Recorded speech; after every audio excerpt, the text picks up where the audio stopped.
What did Vince McMahon once say? Things change, pal. Things do change. I'm holding up a Tuesday Wrestling Tuesday t-shirt. The reason why is because we're back. Tuesday Wrestling Tuesday with me, Jonathan Hood, wherever you get your podcast. If you've already subscribed to this feed, you're getting bonus content every Tuesday or when there's news warrants right here on Tuesday Wrestling Tuesday. Thanks so much for supporting the podcast we do every Thursday, which is Good Karma Wrestling, a show that I do with Brian and Gabe and yours truly. Man, we're having a fun time every Thursday. The show airs live, 7 o'clock Eastern, 4 Pacific. You can find it on YouTube Live, of course, wherever you get your podcast. Look for Good Karma Wrestling. But because of things changing in the wrestling world, we got a Ric Flair's last match here. We have got Game Changer Wrestling there.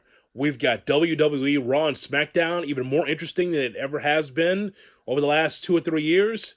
You deserve more content, and I'm here to supply it for you. Make sure that you hit up in my bio, the link tree. It says link tree, and I want you to get one of these t-shirts. I want you to be able to get a koozie. I want you to be able to get a glass. I want you to be able to get a tumbler that says Tuesday Wrestling Tuesday with Jonathan Hood. The reason why is because you supported me so much as far as my wrestling content is concerned. I want you to support Tuesday Wrestling Tuesday. So whenever there's news that warrants, I'll jump in and give you the latest. Things change. Even me, I'm growing out a beard. I gotta shave it soon. But I'm growing out a beard too. So make sure you check out Tuesday Wrestling Tuesday. If you subscribe to this podcast, you'll never miss Good Karma Wrestling on Thursdays. You'll never miss the breaking news or interviews. Like, for instance, I just talked to Moose from TNA, from Impact Wrestling. Impact Wrestling is coming back to the Chicagoland area this weekend. So Moose had some interesting things to say, and was not the best of interviews, but nonetheless, he was on anyway. So check out the interview, just so you could trip on me, you could trip on Moose. We just didn't connect very well in this interview, but he did have a few things to say. Check it out. I'll be glad for you to troll me on that interview. Moose from Impact Wrestling. I want to talk to you about a few things. Number one, what about Raw from Cleveland? So I think there are some that look at Monday Night Raw and Friday Night SmackDown and say, well, Vince McMahon is no longer there, so things will start changing. Well, things have changed incrementally, and it's about details. If you watch Monday Night Raw, you saw there was action in the back. Like, why is there a car crash in the back? Why is there a car that's got steam coming out of it in the back? And that connects to Dexter Lumis out of nowhere toward the end of Raw. Like, what's he doing in the crowd? Did he go backstage, crash his car, and then run backstage through the crowd? What happened there? It's just little details for you to say, what's going on here? Reminding you of the Attitude Era in a lot of ways. Like, yes, you're seeing a promo with Kevin Owens, but what's going on over his shoulder? Like, what's going on backstage? I think that intrigue is something that we've missed for a while. Triple H and his staff is trying to implement some of the things that are missing on Monday Night Raw, what's missing on Friday Night SmackDown.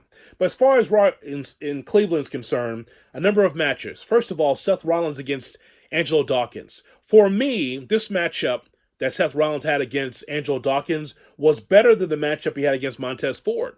Go back and compare the two. They were different matches, but Angelo Dawkins proved that he's not Marty Jannetty, not just some guy, right? That guy turned it up big time. Seth Rollins gave him a lot in this matchup, and pretty much the way the match was laid out, like, okay, Angelo, you think you can make it out on your own? Let's show the fans what you can do. And he had some tremendous moves against Seth Rollins. Now, Angelo Dawkins ends up losing the match. That doesn't really matter as much as it is. You got to show what you can do in singles. And I think that Montez Ford, the timing was off. He took a little bit of a step back. I understand that the money's in Montez Ford, the way he's bulked up 20 pounds and a strong guy. But I really believe that Angelo Dawkins proved, hey, man, I'm not going to take 3 or 4 steps back and wrestle on WWE main event. Actually, I can be a good singles wrestler, and he showed that against Seth Rollins. Dakota Kai, Io Sky, and Bayley. This is a formidable team here, these three. I know that they were a part of the tag team women's tournament against Brooke and Tamina. Besides that, though, I just liked how they started off Raw. Bailey's got to know the names, by the way. I know she's rusty in the promos, but it's Io Sky and Dakota Kai. It's not Dakota Sky and Io Sky, even though that'd be kind of funny. But nonetheless, I think that could be a formidable heel faction, these three. And I thought that they wrestled well against Brooke and Tamina. And so I look forward to seeing more of this. It's when they came out on SummerSlam, to see all three of them together, it just felt new and fresh. And so I really liked what I saw there. Bobby Lashley against Ciampa. Well, of course, you know me being an old school wrestling fan. You know how much I loved Ciampa coming out in the Harley race in his robe. That's so cool. The relationship that the late Harley Race had with Ciampa being one of the students for in Kansas City for Harley Race, and for him to come out with that race jacket, I know that did something for Triple H too, because Triple H loved Harley Race, and so to see Ciampa out there against Lashley, you know what it reminded me of? Some of those finishes, or the way matches were laid out at NXT when Triple H was running it. A lot of near falls. You don't know what's going to happen from minute to minute. They gave them time, and so Ciampa looked like he was going to beat Lashley. Lashley ends up winning this, but I really loved what I saw from these two. We know Ciampa can go. We know how good he is, but I just love the prestige of the United States Championship. I just think that's cool. I like how they did that. I think that was really fun. And Lashley and Ciampa, I think, stole the show for Raw in Cleveland. And so those things really stood out. But ultimately, I keep seeing online from all your favorite wrestling websites that do the news for wrestling, talking about how the numbers are up and down on SmackDown, up and down on Raw since Triple H took over. I'm not going to tell you how to fan when it comes to being a wrestling fan, but can I just tell you, the ratings don't matter. What matters is, what do you like as a wrestling fan?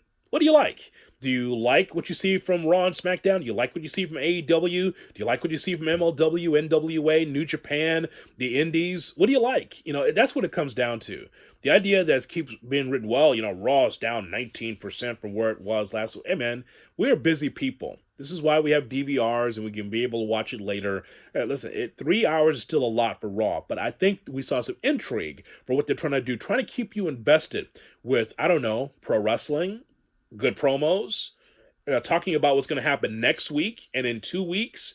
I think that was really cool. It's just a few tweaks that Triple H is adding that Vince McMahon did not. Vince lost the vision of being able to advance and talk about what's going to happen in 2 or 3 weeks.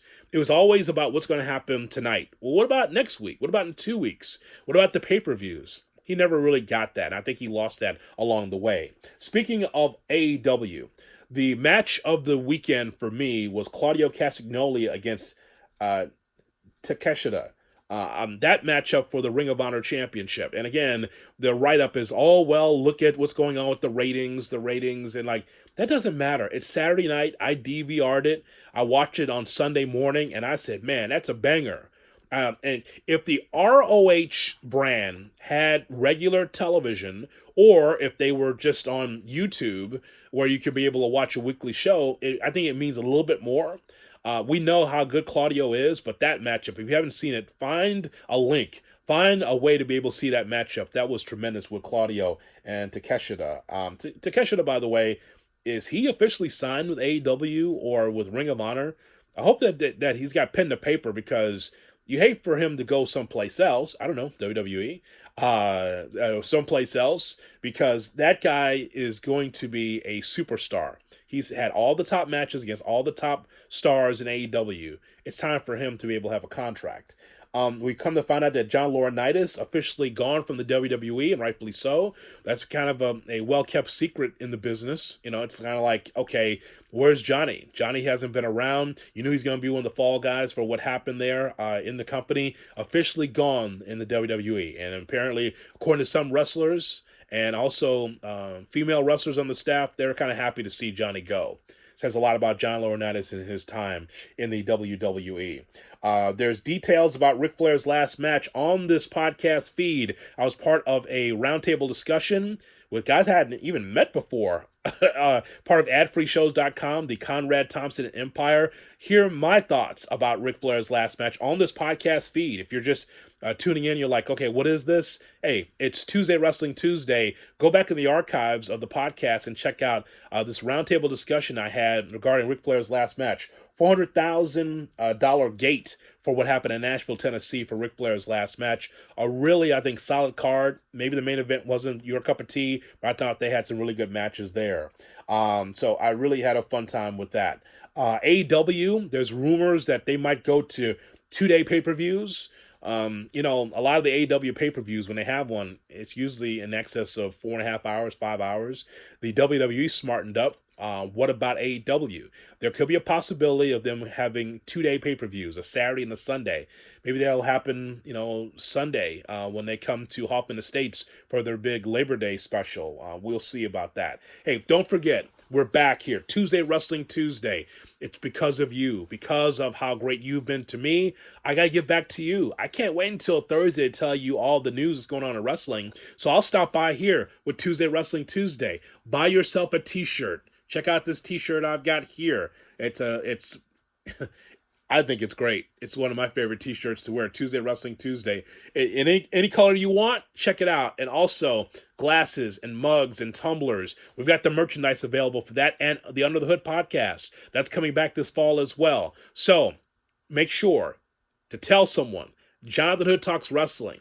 It's Tuesday Wrestling Tuesday right here on Tuesdays. And of course, Good Karma Wrestling every Thursday, 7 o'clock Eastern, 6 Central, and wherever you get your podcast, and of course on YouTube as well. Thank you so much for subscribing to the YouTube page over there on Good Karma Wrestling. Make sure that you're locking in with me. You want wrestling content? I got it for you. Triple H is now taking over in WWE. AEW's heating up. The Indies are heating up. So if there's news, I'm here for you on Tuesday Wrestling Tuesday. Thanks for listening and watching.